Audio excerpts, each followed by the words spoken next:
Hello everyone, welcome back to our channel. आज हम CBSE class 9 science का notes revision करने वाले हैं, जो है चैप्टर 5 का the fundamental unit of life. तो इस वीडियो में हम इस चैप्टर के सारे ही इंपॉर्टेंट टॉपिक डिस्कस करने वाले हैं। एनसीईआरटी के सारे इंपॉर्टेंट टॉपिक डिस्कस करने वाले हैं। तो वीडियो को लास्ट तक देखिएगा, क्योंकि ये वीडियो आपके लिए बहुत ही हेल्पफुल होने वाला है। तो चलिए बिना देरी के वीडियो आगे बढ़ाते हैं। तो जो फर्स्ट पॉइंट है वो है all the living organisms are made up of fundamental unit of life equal cell. तो जितने भी ऑर्गेनिज्म हैं, जितने भी जीव हैं, वो सेल से मिलकर बने होते हैं। सेल जो है उनका फंडामेंटल यूनिट है।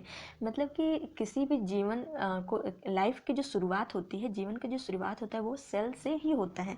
तो हम इसको हम फंडामेंटल यूनिट ऑफ सेल कह सकते हैं। मतलब जब लाइफ की शुरुआत होती है तो पहले सिंगल सेल रहता है। ये सिंगल सेल जो रहता है वो डिफ्रेंशिएट करता है, डिवीज़न करता है, फिर और भी सेल्स बनाता है। जब बहुत सारे सेल्स बनते हैं तो वो सेल मिलकर टिश्यू बनते हैं।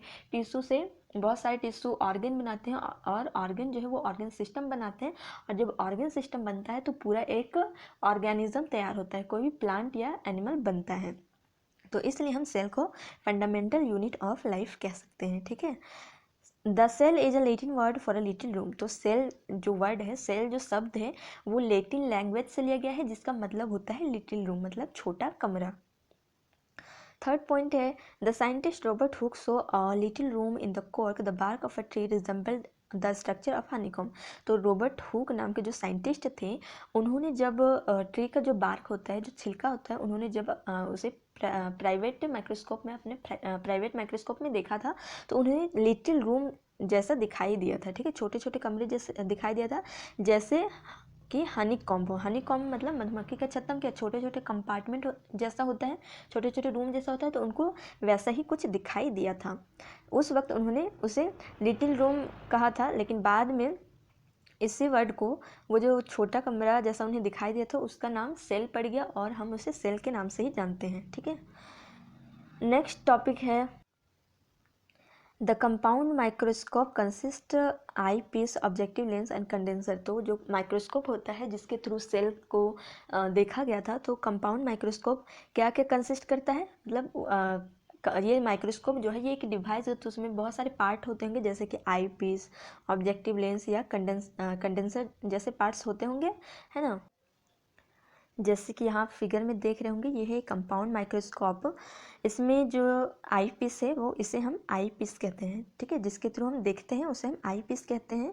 उसके बाद जो ऑब्जेक्टिव लेंस किसे कहा जाता है, ये जो है ऑब्जेक्टिव लेंस है। ठीक है, और ये कंडेंसर है। तो इसके बहुत सारे पार्ट होते हैं, और भी पार्ट्स हैं, तो यही बताया गया है उसमें। तो कह रहा है कि जो कंपाउंड माइक्रोस्कोप में अगर हमें प्लांट सेल देखना हो तो उसमें हम सैफ्रनिन का कुछ ड्रॉप डालना होगा, और वहीं अगर हमें एनिमल सेल को देखना हो तो उसमें मिथाइलिन ब्लू डालना होगा, उससे कुछ ड्रॉप डालने होंगे। ठीक है। नेक्स्ट टॉपिक है the scientist Leeuwenhoek saw free living cells in the pond water for the first time. तो फर्स्ट टाइम लिविंग सेल किसके द्वारा देखा गया था? एक लिविन हॉक नामक साइंटिस्ट जो थे, उन्होंने फर्स्ट टाइम लिविंग सेल मतलब जीवित कोशिका, जीवित सेल जो उन्होंने देखा था, और वो कहाँ देखा था? पॉन्ड वाटर, जो तालाब का पानी होता है, उससे। ठीक है। सिक्स्थ है the scientist Robert Brown discover the nucleus in the cell. तो जो रॉबर्ट ब्राउन नाम के जो साइंटिस्ट थे, उन्होंने न्यूक्लियस की खोज की थी। ठीक है, जैसे कि सेल होता है, ठीक, ये सेल है, तो इसके अंदर एक राउंड स्ट्रक्चर होता है, उसे हम न्यूक्लियस कहते हैं, है ना, इसे हम न्यूक्लियस कहते हैं। तो उस न्यूक्लियस की खोज रॉबर्ट ब्राउन ने की थी। Seventh, the cell theory states that all the plants and animals are composed of cell and it proposed by Scalden and Swan। तो स्कैलिडन एंड स्वान नाम के साइंटिस्ट ने सेल थ्योरी दिया था। ठीक है, सेल के बारे में एक थ्योरी दिया था, और उन्होंने ये बताया था कि जितने भी ऑर्गेनिज्म है, चाहे वो प्लांट हो या एनिमल्स हो या दूसरे ऑर्गेनिजम्स हो, वो सभी क्या होते हैं? सेल से ही मिलकर बने होते हैं। ठीक है, इन्होंने ऐसा थ्योरी दिया था। The cell theory was further expanded by virtue by suggesting that all cell arise from pre-existing cell। उसके बाद यही सेल थ्योरी को थोड़ा और एक्सपेंड किया गया, और थोड़ा कुछ ऐड किया गया, और वर्चे नाम का जो साइंटिस्ट था, उन्होंने ये बताया कि जैसे कि स्केल्डन और स्वान नाम के साइंटिस्ट ने तो ये बता दिया कि जितने भी ऑर्गेनिज्म है वो सेल से मिलकर बने होते हैं। तो ये सेल कहाँ से डेवलप होता है, सेल भी तो किसी तरह डेवलप होता होगा।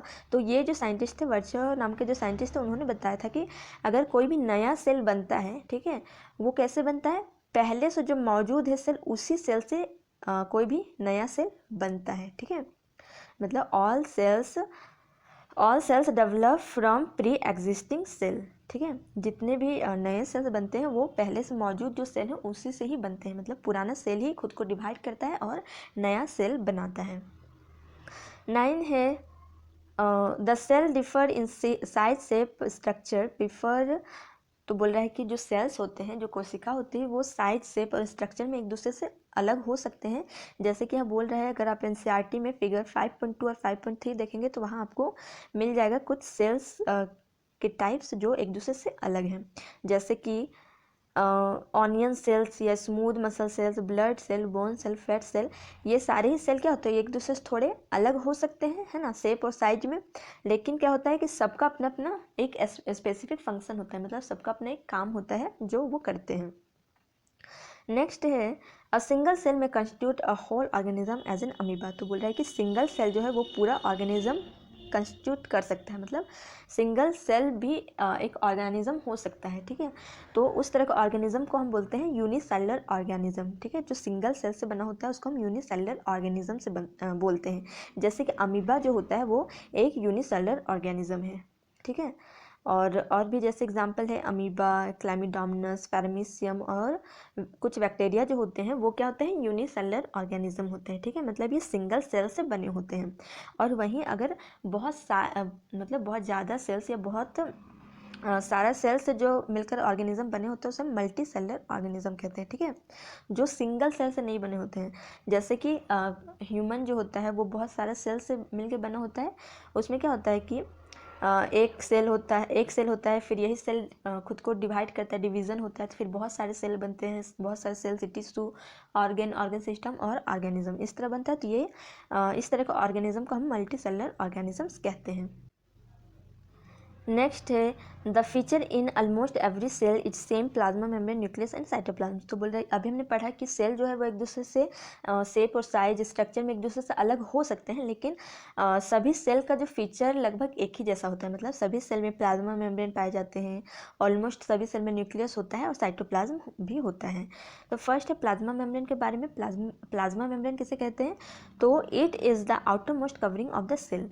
तो ये सेल का जो बाहरी कवरिंग होता है, बाहर का जो कवर होता है उसको हम प्लाज्मा मेम्ब्रेन कहते हैं। जैसे कि ये सेल है और सेल के बाहर जो इसका कवर होता है, ठीक है, सेल के बाहर जैसे कि ये सेल है ना, ये अंदर वाला क्या हो जाएगा, ये सेल है, और ये बाहर वाला, ये बाहर जो है, ये प्लाज्मा मेम्ब्रेन हो जाएगा, ठीक है। ये सेल का आउटर कवरिंग है तो हम इसको प्लाज्मा मेम्ब्रेन कहते हैं।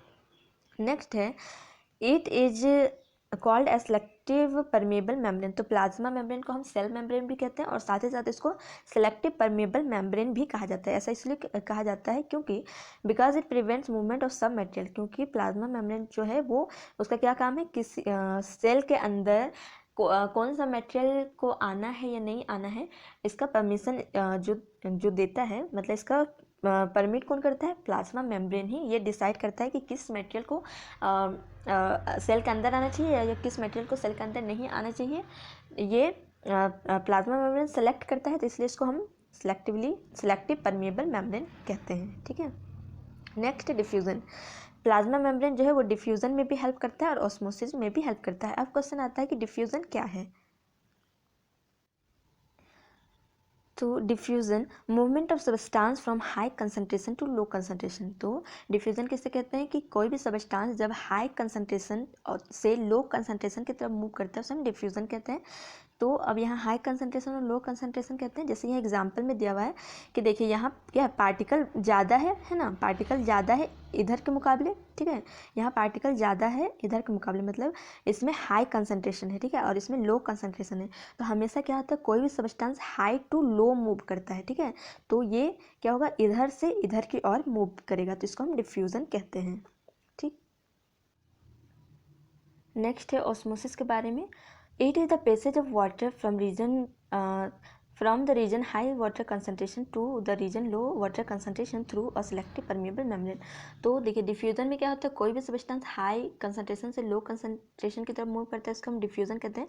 लेकिन ऑस्मोसिस में वाटर का मूवमेंट जो होता है वो इस ऑस्मोसिस पर ही डिपेंड करता है, ठीक है। उस प्रोसेस को हम ऑस्मोसिस कहते हैं। तो ऑस्मोसिस में क्या होता है कि हाई वाटर कंसनट्रेशन से लो वाटर कंसनट्रेशन की तरफ मूव करता है। जैसे कि यहाँ एग्जांपल के तौर में दिया हुआ है कि ये सॉल्यूट है, ठीक है, और ये क्या वाटर है। सॉल्यूट किसको बोलते हैं, जैसे अगर हम लोग किसी चीज़ का सॉल्यूशन बनाते हैं, जैसे शुगर सॉल्यूशन बनाते हैं, तो शुगर का घोल बनाने के लिए हमको दो चीज़ की जरूरत पड़ेगा, एक तो वाटर की और दूसरा शुगर। तो वाटर जो हो जाएगा वो हो जाएगा सॉल्वेंट, ठीक है, उसको हम सॉल्वेंट कहते हैं। और जो शुगर जो हो जाएगा, शुगर को हम कहेंगे सॉल्यूट, ठीक है। तो जो भी कोई भी सॉल्यूशन में जो सॉलिड चीज़ रहता है, जो ठोस चीज़ रहता है, उसको हम सॉल्यूट कहते हैं। तो यहाँ एक तरफ सॉल्यूट है, एक तरफ वाटर है। तो इसमें क्या होगा, सॉल्यूट में पार्टिकल्स जो होगा वो बहुत ज़्यादा होगा वाटर्स के मुकाबले। तो इसमें क्या हो जाएगा, ये हाई वाटर कंसनट्रेशन होगा और इसमें लो वाटर कंसनट्रेशन होगा, क्योंकि यहाँ पार्टिकल्स ज़्यादा है और इसमें पार्टिकल कम है, तो इसमें कंसनट्रेशन ज़्यादा होगी, इसमें कंसनट्रेशन कम होगा। तो हम लोग क्या पढ़ा था कि जो कोई भी सब्सटेंस हाई से लो की तरफ मूव करता है तो ये इधर से इधर की ओर मूव करेगा, ठीक है, इसको हम ऑस्मोसिस कहते हैं।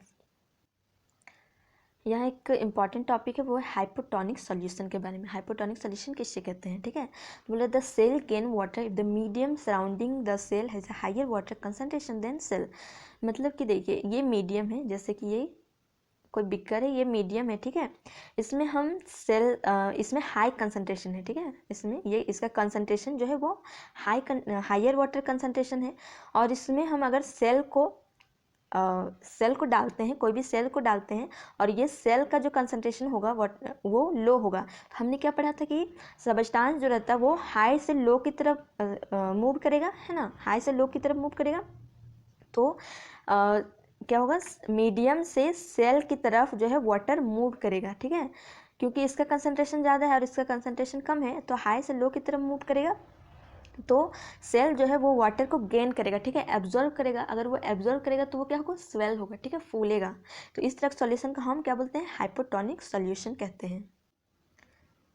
नेक्स्ट क्या है, isotonic solution. The cell maintains the same water concentration as the cell water crosses the cell membrane in both direction.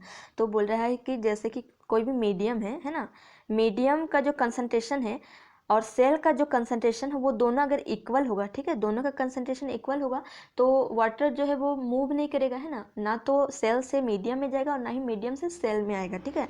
तो यहाँ क्या होगा, सेल का जो स्ट्रक्चर होगा वो एज इट इज रहेगा, ठीक है, वो बदलेगा नहीं, ना तो वो श्रिंक करेगा ना ही वो स्वेल करेगा। तो उस तरह के सोल्यूशन को हम बोलते हैं आइसोटोनिक सोल्यूशन। और इसका जो लास्ट है वो है हाइपरटोनिक सोल्यूशन, ठीक है। The cell loses water if the medium has a lower concentration than the cell. तो सेल जो है वो वाटर कब लूज करेगा, जब मीडियम का जो कंसंट्रेशन होगा वो कम होगा और सेल का ज़्यादा होगा। अगर सेल का ज़्यादा होगा तो क्या मूवमेंट किधर होगा, सेल से मीडियम की तरफ मूव करेगा।